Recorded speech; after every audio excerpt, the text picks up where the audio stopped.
la nueva directiva, pero en México tenemos cuestiones, desde las ciencias de la información y la bibliotecología, mucho más puntuales que analizar.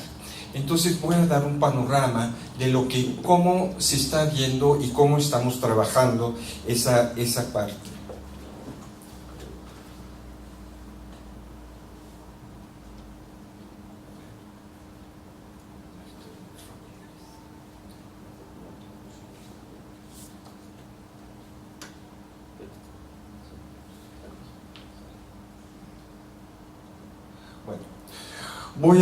Voy a tratar algunos temas grandes en cuanto a desafíos conceptuales, derecho a la información, algunas exigencias, y que también esas exigencias van a quedar como reflexiones. Principalmente lo que tenemos es algunos aspectos conceptuales tocante qué son políticas nacionales de información, qué son políticas gubernamentales de información y qué son políticas públicas de información, que en un momento se ha tratado de dejar todo esto y como una sinonimia, y se ha utilizado en diferentes foros, y también se ha atendido como algo que aún nosotros como bibliotecólogos no nos hemos puesto de acuerdo. Entonces, esto yo creo que en estos momentos ha quedado claro a partir de la nueva ley que tenemos sobre acceso y transparencia de la información, que ha sido promulgado hace unos meses. El acceso a la información gubernamental es a lo que a nosotros nos importa, y este acceso a la información gubernamental tiene que ver con tanto la política de información bibliotecaria como con la política de información archivística, y estos van confluyendo y viendo la información como un elemento imprescindible para el desarrollo social, cultural, económico de todo el individuo, ya que tiene que orientar sus acciones en la sociedad a lo largo de la vida.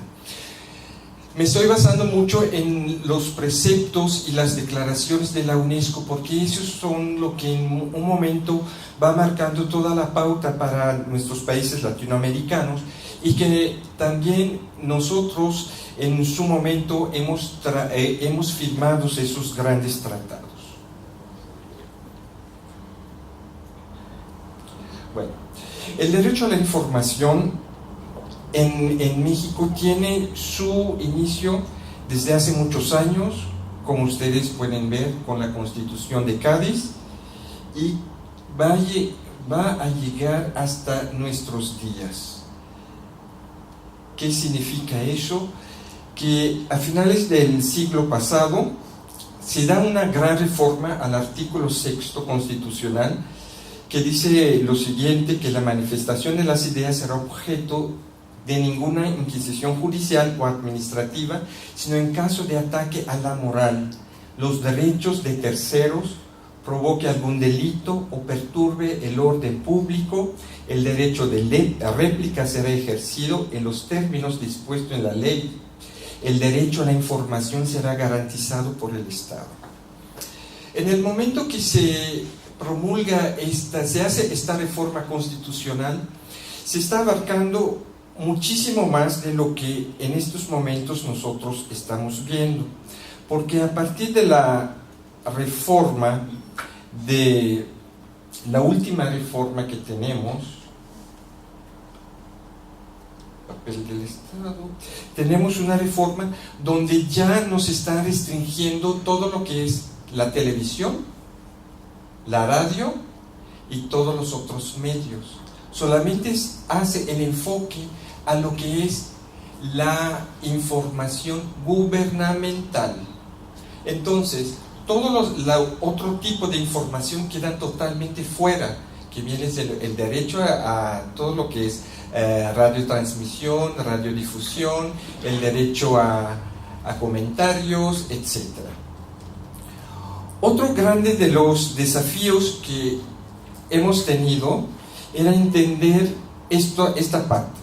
Para algunos es muy simple, pero que apenas se está dando esto, aunque el profesor de Santos lo ha especificado, y estos libros hay que leerlo con mucho detenimiento. El derecho a la información y el derecho de la información, que ya hemos visto que cada derecho tiene su parte y tiene que ver con cosas totalmente diferentes, y se estaba utilizando de forma indistinta.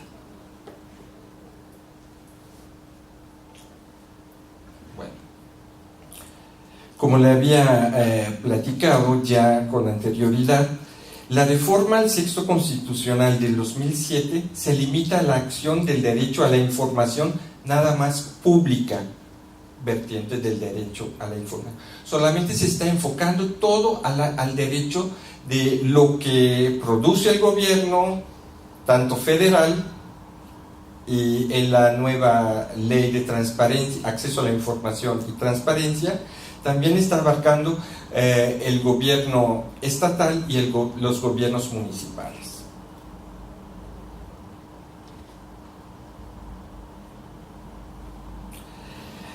Citando a Chávez, él dice que en el transcurso de los años las constituciones y las leyes han producido aspectos como la libertad de expresión, imprenta, prensa y otro tipo de vertientes que desconocía hasta hace unos años en México, y que forman parte de la información y la protección jurídica del derecho a la información, como el cine, la radio, la televisión, el teatro, el internet, los archivos, el acceso a la información pública y privada, protección de datos personales, entre otros servicios del catálogo jurídico positivista.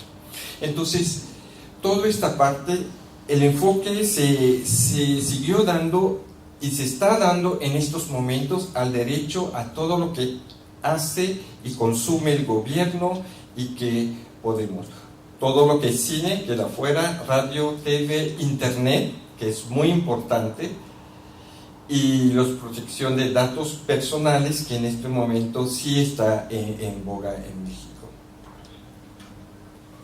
Bueno, ley de transparencia y acceso a la información pública, viene a promover y a fomentar y difundir la cultura de la transparencia en ejercicio de la función pública, el acceso a la información, la participación ciudadana, así como la rendición de cuentas a través del establecimiento de políticas públicas y mecanismos que garanticen la publicidad de información oportuna, verificable, comprensible, actualizada, completa, que difunde y transforma y en los formatos más adecuados, accesible para todo el público, atendiendo en todo momento las condiciones sociales, económicas, culturales de cada región.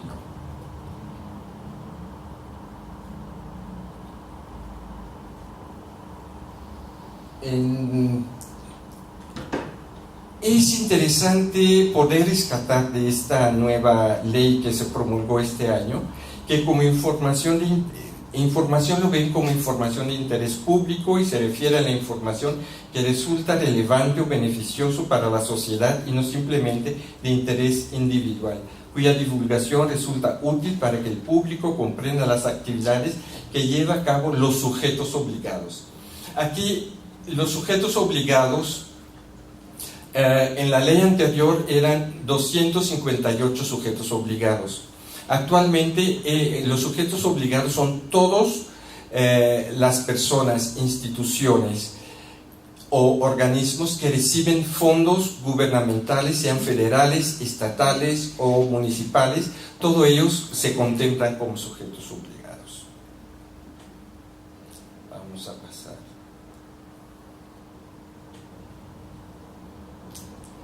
Siempre lo que hemos visto y que hay una dificultad de ver esta triada entre acceso a la información, la rendición de cuenta y la transparencia.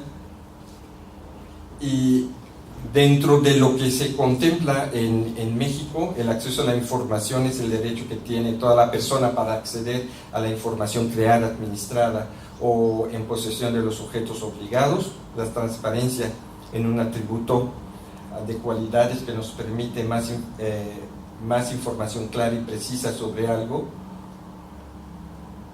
o alguien lo aumenta de manera de nuestra comprensión, vigilancia y comunicación. Es un medio más realicen entre el Estado y la sociedad, y rendición de cuentas es la obligación de todo servidor público de la información sobre la utilización de los recursos públicos de la sociedad. Ahora, de estas exigencias les quiero hablar un poquito.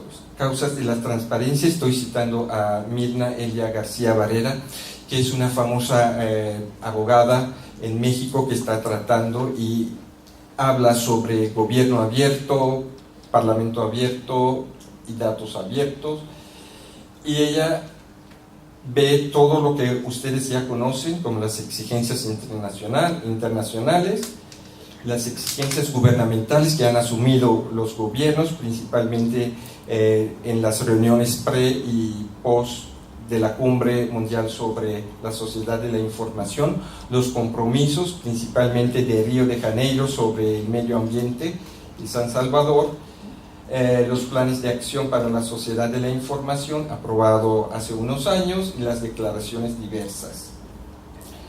Y en la Declaración de Río de Janeiro dice que toda persona deberá tener derecho a acceso adecuado a la información sobre medio ambiente que dispongan las autoridades públicas.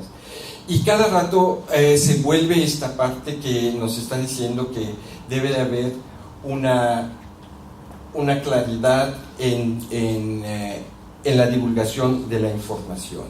La Agenda 2030 habla sobre 17 puntos, la mayoría de ellos concierne a lo que viene siendo de la parte principalmente enfocado a lo que es la información sobre medio ambiente.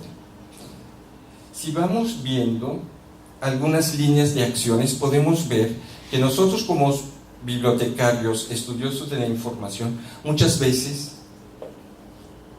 no ponemos mucho énfasis y atención a las líneas de acciones que se están dando a nivel internacional.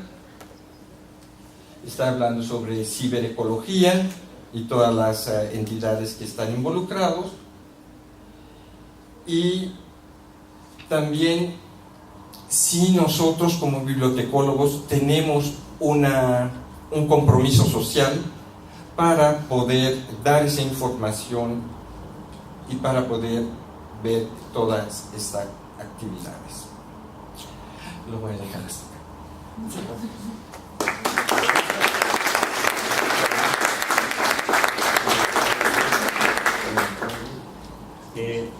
Tenemos unos minutos pocos para no saltarnos la hora del café, que lo van a servir aquí al lado, pero antes, por favor, si hay alguna pregunta para los ponentes que han intervenido.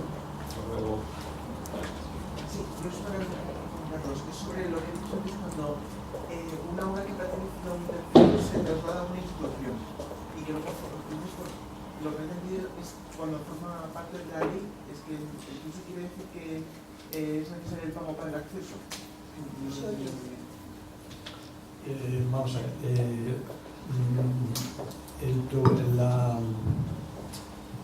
lo que había ciertas dudas es respecto a qué tipo de documentos entran dentro de la aplicación de la ley. La ley dice que solo los documentos cuyo derecho de propiedad intelectual pertenecen a esa institución entran dentro de su ámbito de aplicación. Y había la duda respecto a aquellos documentos que en su momento tenían otro titular, sí, y que luego el titular es la biblioteca, el archivo y demás, ¿no? Vale. Lo que ha dicho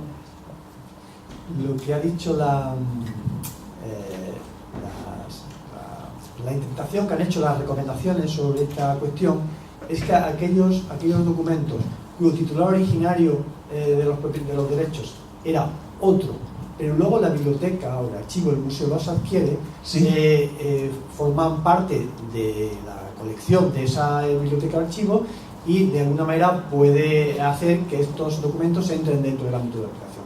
Yo sé que es un poco así, es un poco lioso. Es así, pero en realidad eso era lo lógico. El problema venía del texto del considerando 9 que era realmente bastante desafortunado, ¿no? Porque mezclaba unas cosas con otras. Pero luego se aclaró y en la ley española lo dice que aquellos documentos cuyos derechos hayan sido adquiridos por la institución cultural, pues entrarán dentro de ese ámbito de aplicación, dentro de las condiciones de ese contrato de cesión de los derechos. Vale, Las de acuerdo. definiciones jurídicas a veces no son sencillas de explicar, pero básicamente es eso. Vale, gracias.